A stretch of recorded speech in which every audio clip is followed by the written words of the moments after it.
Decoder एक combinational circuit है जिसमें n इनपुट लाइंस होता है और 2 to the power n output line होता है और इसका मेन पर्पस है डेटा को डिकोड करना। डिजिटल कंप्यूटर के अंदर डेटा को एक फॉर्मेट से दूसरे फॉर्मेट में कन्वर्ट करने की रिक्वायरमेंट होती है, तो इसके लिए डिकोडर यूज किया जाता है। आप इसको एक एग्जांपल से समझ सकते हो। जैसे मान लो मैंने अभी 2 बिट्स का एक बाइनरी नंबर राइट किया है 10। ये 2 बिट्स पैटर्न में है। यदि मैं आपसे कहूं कि इसको 4 बिट्स में राइट करो, तो आप क्या राइट करोगे? 00 इस तरह से लेफ्ट साइड में प्लेस करोगे और ये इस तरह से आप लिखोगे 0010।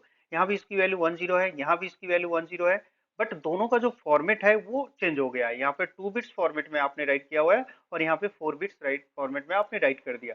तो इसी को कहा जाता है डेटा को डिकोड करना, यानी लेस नंबर ऑफ बिट्स को लार्ज नंबर ऑफ बिट्स में ये कन्वर्ट करता है। इस प्रोसेस को डिकोडिंग कहा जाता है। क्लियर? ये समझ में आ रहा है? अब देखो, ये जो नंबर ऑफ कितने बिट्स में कन्वर्ट करेगा वो इस फॉर्मूला के ऊपर डिपेंड करता है। जैसे सपोज कीजिए कि आपने 2 बिट्स आपने इनपुट किया है। इनपुट लाइन कितने हैं? 2 है। 2 बिट्स का मतलब 2 इनपुट लाइन है, तो इसका आउटपुट क्या होगा? 2 टू दी पावर 2, यानी कि 4 आउटपुट लाइन होगा।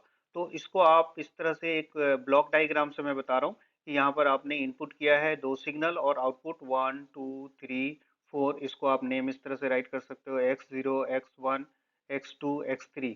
नाम कुछ भी लिख सकते हो, a और b, ये वेरिएबल आप इस तरह से लिख सकते हैं। तो ये क्या हो गया? 2 मल्टीप्लाई 4 का डिकोडर आपने डिजाइन किया है, राइट? इसी तरह यदि आपसे पूछा जाए 3 बिट्स यानी 3 लाइंस आपने इनपुट किया है, तो क्या होगा? इसका इनपुट लाइंस कितने होंगे? 1 2 3, और आउटपुट कितने होंगे? 1 2। इस तरह से 8 लाइन होगा, यानी x0 टू, नंबरिंग क्या होगा इसका? x0 टू x7 तक।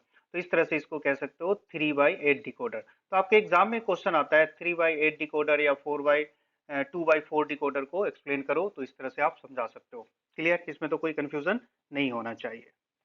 देखो, अब इसको मैं एक ट्रूथ टेबल से आपको बताने जा रहा हूँ। ट्रूथ टेबल हमारे पास मैंने ये लिया हुआ है, ए और बी वेरिएबल है। देखो, वेरिएबल के नेम में कंफ्यूज मत होना, कहीं भी आप वेरिएबल का नेम लिख सकते हो। जैसे मैंने यहाँ रिवर्स में लिखा हुआ है, तो आप उस फॉर्मेट में भी लिख सकते हैं।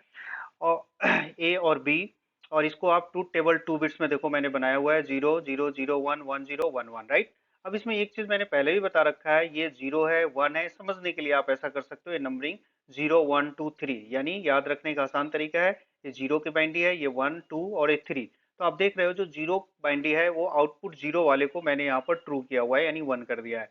यहाँ पर देख सकते हो ये 1 है, बिट नंबर 1, तो ये 1 आउटपुट वाले को इसने ट्रू कर दिया है। ये 2 है, तो देखो यहाँ पर 2 वाले को हमने यहाँ पर ट्रू 1 कर दिया है। 3 है, तो ये 3 वाले को हमने यहाँ पर 1 कर दिया है। ये तो समझ में आ रहा है? ये डायगनल बन जाता है। इस तरह से आप हमेशा याद रखो। इस तरह से नंबर आप कहीं भी लिखो, x0 कई बार में हम लोग यहाँ लिख देते हैं, यहाँ लिखते हैं, इससे कोई फर्क नहीं पड़ता। x0 x1 x2 x3 ऐसे भी लिख सकते हो, पर ध्यान रहे जिस वेरिएबल के साथ जो भी नंबर बाइनरी बिट्स की वैल्यू है वो आपको राइट करना चाहिए, ठीक है? तो चलिए, तो इस तरह से आपने एक ट्रूथ टेबल आपको बना लेना है। अब इस ट्रूथ टेबल को बनाने के बाद आप इसका सर्किट बना सकते हो। यस, आपने पूछा कि एनेबल सिग्नल मैंने बोला है एक, कि इसमें डेफिनेशन में लिखवाया हुआ है। एनेबल सिग्नल का मतलब होता है इसमें एक सिग्नल सर्किट में और इनपुट होता है जो हमेशा 1 होता है। 1 का मतलब है कि ये जब सिग्नल 1 होगा तभी ये सर्किट आपका वर्क करेगा। तो इसीलिए कहा गया है कि एनेबल सिग्नल भी इसमें पास होता है। जब तक सर्किट एनेबल नहीं होगा, एक्टिव नहीं होगा, तो एक्टिवेट करने के लिए यूज किया जाता है। या आप इस तरह से टेबल में बना भी सकते हो, या आप नहीं भी बनाओगे तो भी बाय डिफॉल्ट अंडरस्टूड है कि ऐसा होता है। तो ये आपको ट्रूथ टेबल समझ में आ रहा है? यस। जो यहाँ पर मैच हो रहा है उसको 1 कर दिया और बाकी एलिमेंट को आपको 0 कर देना है, जैसा कि मैंने यहाँ पर 0 किया हुआ है, ठीक? अब देखो, इसका सर्किट आप बनाओगे। सर्किट आप बनाने के लिए देखो मैंने इस तरह से ए और बी, यहाँ पर एक सिग्नल ए और ए का नॉट में पास कर दिया है। ये देखो, ये पॉजिटिव के लिए लिया है, मतलब ये 1 के लिए कट करेंगे और ये 0 के लिए। इसी तरह बी सिग्नल को भी यहाँ पर आप देख सकते हो कि मैंने एक निगेटिव में पास किया है, ये 0 के लिए है और ये 1 के लिए, आप ऐसा समझ लो। अब यहाँ देखिए, आप पहले ट्रूथ टेबल में देखो, जो x जिसको x0 हमने सेलेक्ट किया था, इसका इनपुट सिग्नल क्या था? 0 0 है। आप ट्रूथ टेबल में देख लीजिए, 0 0 है।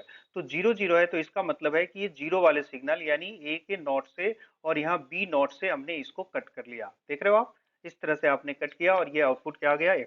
अब इसको यहाँ पे चाहो तो आप एक्सप्रेशन में भी राइट कर सकते हो कि x0 इक्वल टू क्या, इनपुट क्या हो रहा है यहाँ पर? ये 0, ये देखिए, ये 0 एंड 0 दोनों 0 है। तो 0 का मतलब क्या है? ए और बी, हमने वेरिएबल ए और बी लिया है, याद रखिए, और दोनों 0 है। तो यहाँ पर 0 के लिए क्या होता है? ये इस तरह से आप कट कर सकते हो, यानी सॉरी, ये बार आप यूज कर सकते हो। ऐसे भी आप लिख सकते हो, प्लस मैंने पहले भी बताया हुआ है, इस तरह से भी बार लिखा जा सकता है, जैसे मर्जी आप लिख लीजिए। या इसको आप इस तरह से भी राइट कर सकते हो ए बार बी बार और एक इनेबल सिग्नल भी कई बार लोग लिखते हैं, ये ऑप्शनल है, नहीं भी लिखोगे तो चलेगा, आप ये सही है आपका, ठीक है। ये ई फॉर इनेबल, ये बाय डिफॉल्ट इनेबल होता ही है, तभी ये वर्क करेगा, तो इसीलिए ई लिखना ऑप्शनल है। ओके, अब बताओ इसका, इसमें देखिए इसका x1 क्या होगा, इसमें देखो क्या इनपुट हुआ है, x1 का ट्रूथ टेबल यही होगा ना, 00011011। एक बार मैं फिर से यहाँ पे बना देता हूँ आपको समझने के लिए। तो ये भी यहाँ पर जीरो था, तो ये आपने जीरो से कट कर लिया। अब देखो यहाँ पर ये क्या है, 01। 01 का मतलब क्या है, ये देखो ये जीरो, यानी ए की वैल्यू जीरो से कट किया है, और बी की वैल्यू यहाँ पर देखो 1 वाले से हमने कट किया है, ठीक। तो अब यहाँ पर ए को नॉट लिखोगे और बी को एज इट इज लिखोगे, ठीक है। x1 x2 का देखिए क्या होना चाहिए, x2 का देखो यहाँ पर 1 और 0 है, तो आप देखो यहाँ से 1 से कट किया है, और दूसरा b 0 है, तो ये b 0 से कट किया है, तो ये क्या लिख सकते हो, a और b 0 है तो b को नॉट लिखोगे।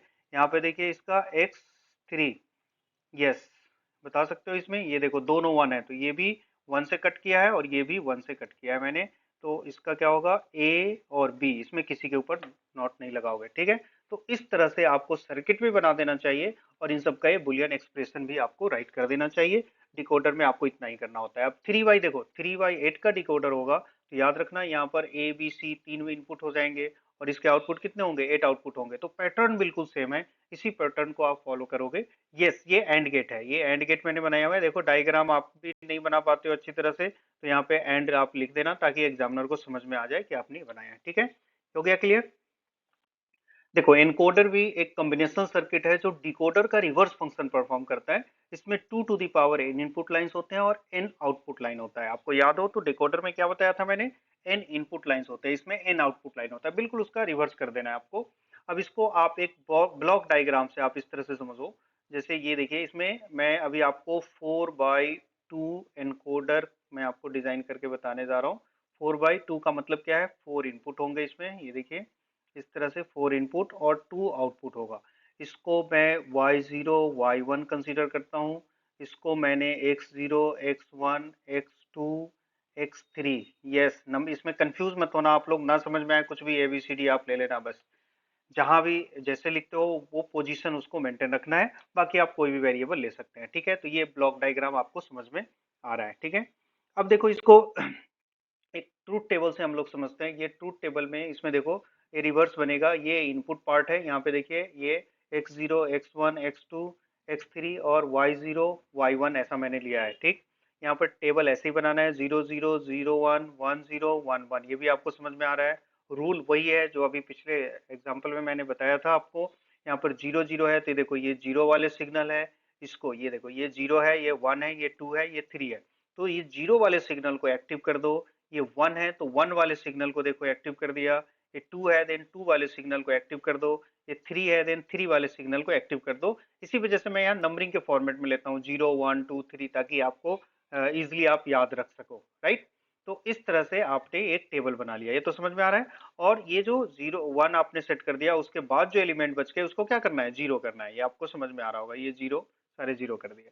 अब देखो इसमें, अब इसका आप बनाओगे एक्सप्रेशन, बुलियन एक्सप्रेशन, देखिए यहाँ पर ये y0 के लिए आप बनाने जा रहे हो, तो y0, और यहाँ पे देखिए ये वन है, जो टर्म वन है उसी को कंसीडर करना है, तो ये आपने वन यहाँ पर कंसीडर किया। तो आप देखो कि इसका इनपुट लाइन क्या है, यहाँ से आप देखोगे इसका इनपुट लाइन क्या है, ये है, क्या इनपुट लाइन है, x1, यानी इसमें जो इनपुट हो रहा है x1, यानी आप ये देखो जितने टर्म्स वन है उसको कंसीडर करना है पहली बात, और इसके लिए इनपुट क्या हुआ है, जो वन वाला इनपुट है उसी को कंसीडर करेंगे, और इसकी वैल्यू क्या है, इसकी वैल्यू है x1, तो देखो मैंने यहाँ पर x1 राइट किया हुआ है। इसी तरह इस वाले वन के लिए देखो, ये इसकी इनपुट वैल्यू क्या है, ये है वन, यानी ये जो वन है वो किसके लिए लिखा गया है, x3 के लिए लिखा गया है, तो यहाँ पर मैंने लिख दिया x1 प्लस x3, यानी इसका ये इक्वेशन बन गया, राइट, बुलियन एक्सप्रेशन बन गया, ठीक। इसी तरह y1 के लिए देखो आप, yn के लिए देखिए ये वाला टर्म है, ये देखो ये वन है, अब इसके रो में देखिए ये कौन सा टर्म है जो वन है, इसको कंसिडर करो, ये वन है, तो इस किसके लिए लिखा गया है, x2 के लिए लिखा गया है, तो यहाँ पे आपने x2 लिखा है। इसी तरह इसका देखो ये वन है, तो इसी तरह इसको भी चेक करोगे, ये क्या आएगा, ये आएगा वन, और ये किसके लिए लिखा गया है, x3 के लिए लिखा गया है, समझ में आ रहा है आपको। तो यहाँ पर x3 मैंने राइट किया। इस तरह से आप एक्सप्रेशन बनाओगे। आप 3/8 में भी इसी रूल को फॉलो करोगे। ओके, अब यहाँ पर ये करने के बाद आप चाहो तो इसका ट्रूथ टेबल आप बना सकते हो, सॉरी इसका सर्किट बना सकते हो। मैं आपको बना के बताता हूँ। देखिए सर्किट आप इसका बनाना आसान है। x1 x3 और x2 चाहिए हमारे पास, तो आप x1 और x3 सबसे पहले इसको आप ड्रा करो। इसके बीच में क्या है, प्लस है। प्लस का मतलब क्या होता है पता है आपको? प्लस का मतलब बताओ आप। प्लस का मतलब होता है और गेट। तो यहाँ पर आपने एक और गेट बना लिया है इस तरह से, ये देखो, और इसमें दो सिग्नल आपने इनपुट पास कर दिया। ठीक है, और ये आप यहाँ लिख सकते हो किसके लिए, y0 आपने कैलकुलेट कर लिया, x1 और x2। क्लियर? अब देखो इसको x2 के लिए, अब x2 हमारे पास नहीं है तो x2 हम लोग अलग से ड्रा कर लेंगे। यहाँ पर ये देखिए, ये मैंने x2 यहाँ से ये ड्रा कर लिया, और x3 ऑलरेडी हमारे पास है, तो यहाँ से हम लोग इसको x3 को कट कर लेंगे। ठीक है, यहाँ से कट किया मैंने, और यस यहाँ पे ये ले लिया मैंने x3, और ये हो गया x2, और इन दोनों को पास करना है फिर कहाँ पे, और गेट में। ये देखो और गेट में मैंने पास किया, ये देखो ये इस तरह से कनेक्ट करना है। और यहाँ पर अब ये टर्म x0 और ये टर्म क्या है, x1 आपने कैलकुलेट कर दिया। ये देखिए ये सर्किट हो गया। यहाँ पर x0 का यूज नहीं है, तो x0 को कहीं ड्रा करके आपको दिखाने की जरूरत नहीं है। आप चाहो तो ऐसे ड्रा करके दिखा सकते हो, बट इसका यूज नहीं है, तो x0 मत बनाइए। अच्छा, बहुत सारे स्टूडेंट ये कंफ्यूजन में होंगे कि यहाँ पर आपने x2 नीचे ले लिया, x3 ऊपर ले लिया, कोई फर्क नहीं पड़ता है। ये x3 पहले ले लो या x2 बाद में ले लो, इससे कोई फर्क नहीं है। प्लस है, प्लस में आप x3 लिखो या x2 लिखो या ये लिखो, कोई फर्क नहीं पड़ता। तो इस तरह से आप सर्किट बना सकते हैं। ठीक है, अब आप लोग 3/8 का प्रैक्टिस कर लेना इसी तरह से, ये इंपॉर्टेंट है आपके एग्जामिनेशन के लिए। ओके।